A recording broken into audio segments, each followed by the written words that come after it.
Good morning po sa inyo lahat. Isa pang reyugto ng ating daily Bible blessings.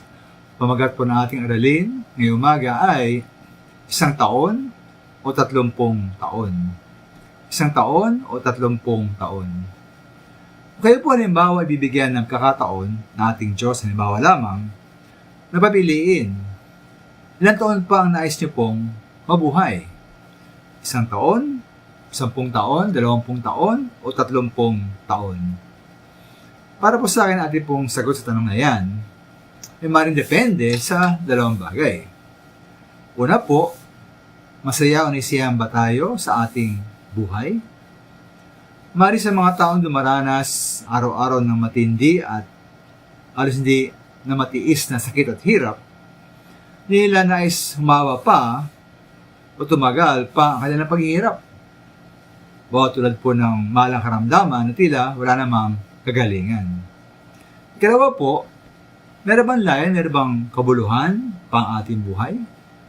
Kung tila walang direksyon, walang layon, walang kabuluhan, walang kahulugan ang ating buhay, ba't pa nga natin pabain pa ito?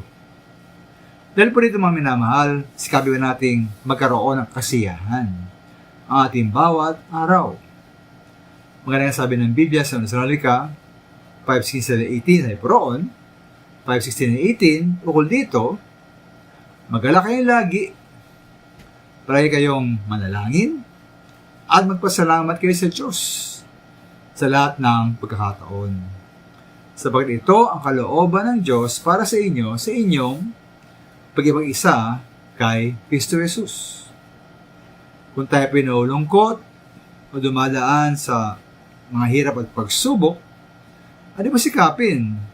Sikapin pa rin magalak sa magitan ng palaging panalangin.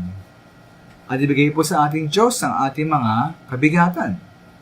Magpasalamat din tayo kahit para sa mga tila karaniwang pagpapala sa ating buhay. Dahil mga minamahal po natin na ating buhay po ay mahalaga sa Diyos.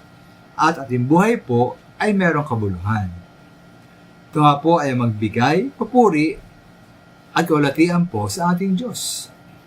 Nga sa Efeso 1:12, tayong mga unang umasa sa Kanya, ay pinili Niya upang parangalan ang Kanyang kaluwalhatian. Sa magitan po na ating tapat na pagsunod at paglilingkod sa ating Diyos. Kaya mga minamahal, 1 taon man o 30 taon man ang ating maging buhay, bawat araw mga minamahal, bawat araw ating pong ialay sa ating Diyos para sa Kanyang kaluguran at Kanyang kaluwalhatian. Maraming salamat po.